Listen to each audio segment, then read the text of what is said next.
It's hard to explain to people who haven't experienced VR how interacting with an environment feels like. In Pavlov, for example, reloading and handling weapons has been carefully crafted into an extremely immersive and cathartic experience. Up until a point where you're blind firing a corner with enemies pushing your position and you're fumbling the reload on your LMG because there are like 10 steps to remember and putting the ammo in the gun is really hard. But without experiencing it yourself, to others it just looks like you're bad at the game and getting frustrated. But the added tension of the situation does genuinely impact your movements, adrenaline, and thus your actions reflect that. Also, Pavlov is a really fun game. You should definitely play it. Even just the bots, the gun handling is really cool. And yeah, you should buy Pavlov. You should.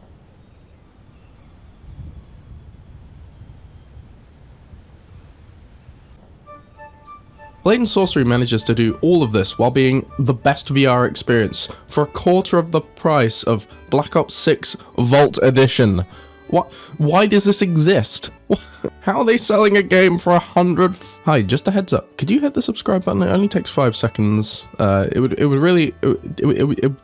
So, what is Blade and Sorcery? I've actually done a video on this. Holy moly, over a year ago. Wow. So, if you want the rundown of the general mechanics and gameplay, you can watch that. But what's new? Well, everything. So, let's go over the game. Without doing the tutorial, you start at your house, given directions to see the new shopkeep, the Baron. The shop is pretty intuitively done. You can find and sell treasure as well as buy new items that progressively get better as the game goes on. You can also kill him with no consequence. Do what you want with that information. There's also a falchion hidden somewhere here, but I've got to record me getting it, so you're gonna have to trust me on that one. It's in the boat or something. The main items to buy here are weapons, armor, potions, and food to help the player in the new game mode, Crystal Hunt, which is separate to the sandbox mode that previously was the only way you could play the game. This weird rock in the house actually now has a use, and it's the skill tree. You can start with one of these crystals and unlock more crystals to unlock more abilities within that skill tree. The different crystals represent the different classes that you can kind of choose from. You can have more than one at once, but you kind of start with one, which kind of is your origin, as they call it. Think of it as like a background to your character. I'm honestly so glad it's built like this and not a conventional look at screen pick perk menu. It definitely shows the developers have so much care for the project, and they really thought about how to make this as enjoyable and interactive as possible in every aspect. Now, the gameplay loop in this version goes something like this. Go to Outpost, make your way through enemies, find map pieces, buy stuff, go to dungeon for crystal, repeat. Explained like that, it might sound pretty boring, but the amount of fun you get from the progression and unlocking new abilities, opening chests to find loot, fighting harder foes with heavier armor and better weapons and spell. And by the way, if you want to play this game on easy mode, you can just select difficulty. But the secret easy mode is picking gravity magic and launching people into the air. Nobody can survive that amount of fall damage. There is a real sense of progression which the game kind of didn't have before. Before it was just sandbox, fight, kill people. Oh, and the mods made it way more enjoyable. I don't want to spoil too much about how the game plays and the lore. Oh, did I mention there's lore now? It's kind of hard to find. There's notes on the ground and around the map, which you can definitely miss. But there is definitely potential for a real feeling RPG world within this. I feel like probably due to trying to get the game out as soon as possible, there's no real voiced NPCs other than the Baron. Hello mate, you're most welcome to the Baron's Bounty. We'll meet a Baron.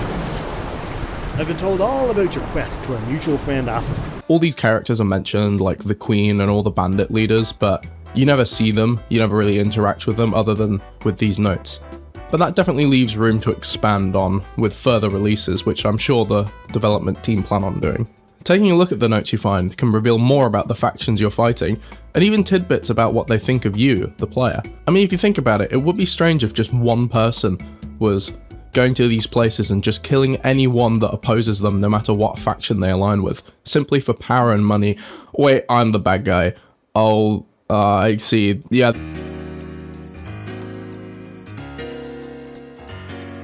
Being able to choose how you play the game in your own actions, instead of being bound to a class only able to use certain weapons and armor, makes the game feel like almost a VR medieval immersive sim, where you're a dungeon explorer finding how to grow stronger by any means necessary. Of course you can play the game as a stealth archer, wow, very original, or a fire wizard, defeating foes only via magic. Or you could be a gravity-wielding barbarian who can slow time with his telekinetic powers and blast his foes into the sun with magic. Okay, now it's starting like we're definitely supposed to be the bad guy. In terms of the difficulties, it's entirely up to the player to decide, whether at the start of dungeon mode by using cheats to make yourself unkillable. However, there are certain ways to play that can make it easier, using longer weapons to keep opponents at bay, and gravity magic for dodging attacks and mobility. These are all things that you can unlock and improve the longer you play, and you definitely need to, otherwise the stronger opponents will just throw you, and you won't be able to kill them because you won't have blunt weapons, and then you die, and then you can't progress. And having the option to choose what you purchase, upgrade, and how you play puts the difficulty entirely in the control of the player, and that's what makes this such a good VR game. Emphasis on the VR part. Being such a new technology, and to some people pretty nauseating, it makes sense to allow all players to customize their experience to cater to their level of comfort. Relatively. One brief issue I did kinda have is how when climbing the golem boss, it is kind of disorienting seeing the whole space around you move. Oh, did I mention there's a boss now? It was somewhere in the patch notes. Regirock here, named Hector by the community, probably due to the way he blows up. Last chance to look at me, Hector. Overall, this is the most satisfying combat in this manner I've ever experienced in VR. I can't even begin to explain how cathartic it is, breaking the crystals on each body each time, climbing up, standing on top of the big man himself and slamming down with a sword into them, and eventually when he is bested, breaking his head and pulling his crystal out like a slingshot. And it's much nicer than coming to the end of a dungeon or fighting either one heavily armored boss enemy or just a wave of enemies. It definitely makes the game feel more varied and have an actual sense of achievement. I really hope Warp Frog in future take what they can from this and just make it into new bosses, or even just expanding on this one. The crystal that you get from the golem is how you unlock more abilities to split into the different classes. It's nice how interactive it is, but I can't say I see myself putting the time in to unlock everything the game has to offer. It is nice knowing that eventually after many sessions I could maybe unlock everything, but I don't think it'll be for a while.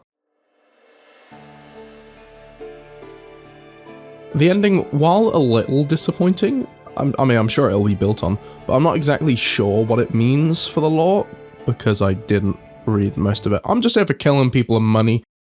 Yeah, I'm not going to spoil the ending for any people who want to go and play it themselves, but it is kind of underwhelming. Don't feel like it's something to look forward to. Kind of the main story and the main game is still pretty sandboxy, so I suppose most of the fun just comes from that, rather than what's at the end of the journey. Maybe that's what they were going for, I have no fucking idea. I didn't read the lore or any of the notes. There was a lot of them, and there were a lot of words, and I can't be bothered. It's in VR as well, it hurts my eyes, and I've only got so much battery life because I'm playing with a Meta Quest 2.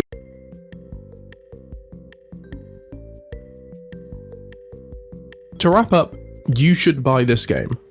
And I will say that, again, you should buy this game. If you can facilitate with your PC, which can be kind of mid-spec, playing VR, buy a Meta Quest 2 secondhand and play this game. Even if you don't have the PC, get Nomad, the sister game to Blade and Sorcery, which is designed to run on the Meta Quest 2, and while kind of limited, they will eventually add this version of the game to it. They're kind of separate, but the same, so currently it's still on U12, which has mods, so you can play with the lightsabers and new weapons and maps, which is really good, really cool. Thanks Warp Frog, very cool. The update that's coming to Blade and Sorcery Nomad that'll add all this content will eventually be on it, but won't happen until the end of the year, according to the developers. It's somewhere in there, and hi. If you made it this far in the video, thanks. You're probably either someone I know personally, or will probably like my other videos similar to this.